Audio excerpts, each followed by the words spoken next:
साथियों, आज 22 मार्च है और कल 23 मार्च 1931 को शहीद आजम भगत सिंह, राजगुरु, इन तमाम 3 साथियों को, सुखदेव, इनको अंग्रेजी सरकार ने फांसी के तख्ते पर चढ़ा दिया था। और ये तीनों साथी हंसते हंसते फांसी के तख्ते पर चढ़ गए, क्योंकि वो फांसी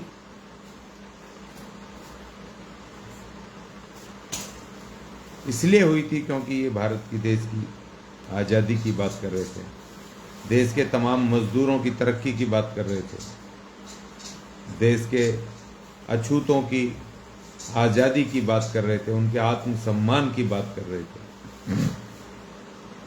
वो देश में खुद का देशवासियों का शासन चाहते थे, विदेशी शक्तियों से वो छुटकारा चाहते थे, उनकी परतंत्रता से, गुलामी से आज़ादी चाहते थे। इसलिए शहीद आजम भगत सिंह, सुखदेव और राजगुरु तीनों साथियों को फांसी दी गई। मैं शहीद आजम भगत सिंह को विशेष रूप से बहुत प्यार करता हूँ, और प्यार इसलिए करता हूँ क्योंकि उनका जो लेखन था, उनका जो विचार था, वो विचार उन लोगों के लिए था, देश के उन कमजोर, मेहनत कश आवाम के लिए, उस कमजोर, सताए, दलित, पिछड़े, कमजोर नागरिकों के लिए था। वो चाहते भी ये थे कि इस देश के मेहनत कशों के हाथ में इस देश की बागडोर आए, राज सत्ता आए। उनकी लड़ाई केवल अंग्रेजों को भगा करके किसी स्वशासन की नहीं थी कि जिसमें इस देश के उन लोगों के हाथ में बागडोर आए कि जो अंदर खाते भारी रूप से अंग्रेजों के चमचे थे, अंग्रेजों के गुलाम थे, अंग्रेजों के साथ रंगरलियां मना रहे थे, अंग्रेजों के साथ वो भी मिलकर के देश के मजदूरों का, कमजोरों का शासन कर रहे थे और शोषण कर रहे थे, और कहने को वो भारतीय थे। शहीद आजम भगत सिंह एक बड़ा विचार है, बड़ा क्रांतिकारी, महान संघर्ष से भरा हुआ एक विचार है, और इसीलिए शायद भगत सिंह को शहीद आजम भगत सिंह कहा जाता, सर्वोच्च श्रेणी में रखा जाता है, क्योंकि वो सिर्फ उन्होंने कुर्बानी नहीं दी, लड़ाई नहीं लड़ी, उन्होंने विचार भी दिया। वो एक कॉज के लिए, एक मकसद के लिए वो काम कर रहे थे। तो ये अपने आप में एक बड़ी बात है। जो शहीद आजम भगत सिंह का सपना था, वो एक महान सपना था।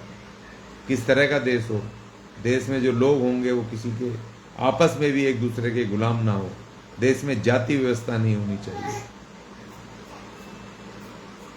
देश में वो कहते थे कि अगर ये गोरे अंग्रेज चले गए तो ये देसी भूरे अंग्रेज देश पे कब्जा कर लेंगे, जो पूंजीपति हैं, जो जातिवादी हैं, ये फिर से ताकतवर लोग कब्जा कर लेंगे। तो उन्होंने कहा कि अंग्रेजों के जाने का कोई लाभ नहीं होगा, विदेशी अंग्रेज चले जाएंगे तो देसी भूरे अंग्रेज बैठ जाएंगे, वो शोषण करेंगे, मजदूरों का शोषण करते हैं, वो देशवासियों का, कमजोरों का शोषण करते हैं। उन्होंने अछूत समस्या पर एक सुंदर लेख लिखा था जब वो जेल में थे 1928 में, वो कीर्ति में छपा। शहीद आजम भगत सिंह ने कहा, मैं नास्तिक हूं, मैं नहीं मानता, तुम्हारे किसी भगवान को नहीं मानता, मेरी आस्था नहीं है। उन्होंने तर्क दिए, उन्होंने किताब लिखी, मैं नास्तिक क्यों हूं। बड़े सुंदर, बहुत जबरदस्त तरीके के उन्होंने तर्क दिए। तो आज मुझे लगा शहीदी दिवस से पहले पूर्व संध्या पर एक छोटा सा संदेश मैं दूं अपने लोगों को कि भाई, लंबी जिंदगी होना जरूरी नहीं है। जिंदगी में एक मकसद, चाहे छोटी हो, एक मकसद के साथ हो। शहीद आजम भगत सिंह आज भी 23 वर्ष के हैं, उनके बाद के 1931 से लेकर के आज 2025 तक करोड़ों लोग पैदा होके भी मर गए होंगे, लेकिन वो नौजवान आज भी वो 23 वर्ष का है, आज भी उसके बाल काले हैं, आज भी उसका चेहरे की रौनक वही 23 वर्ष के नौजवान की है, क्योंकि वो एक मकसद के लिए अमर हो गया। वो नौजवान, वो एक मकसद के लिए, दूसरों के लिए जिया, देश के कमजोर नागरिकों के लिए लड़ा। इसीलिए दोस्तों 23 मार्च को कल भगत सिंह, उनके साथियों को फांसी लगी थी और हम आज उनको याद कर रहे हैं, कल उनको श्रद्धांजलि देंगे। तो कहावत है कि एक शेर है, शहीदों की चिताओं पर लगेंगे हर बरस मेले, वतन पे फिदा होने वाले का बस यही बाकी निशा होंगे। जो खुद के लिए जीते हैं, परिवार के लिए जीते हैं, वो तो आते हैं चले जाते हैं, लेकिन जो कौम के लिए जीते हैं, जो समाज के लिए जीते हैं, जो देश के लिए जीते हैं, वो सदियों सदियों अनंत काल तक याद रहते हैं, अमर हो जाते हैं। तो मैं शहीद आजम भगत सिंह और साथियों को अपनी भावभीनी क्रांतिकारी श्रद्धांजलि अर्पित करता हूँ और सभी साथियों से कहता हूँ कि कल 23 मार्च एक महान दिन है इस देश के लिए। इस देश की आज़ादी में उन तीनों और उनके साथियों का बड़ा योगदान है,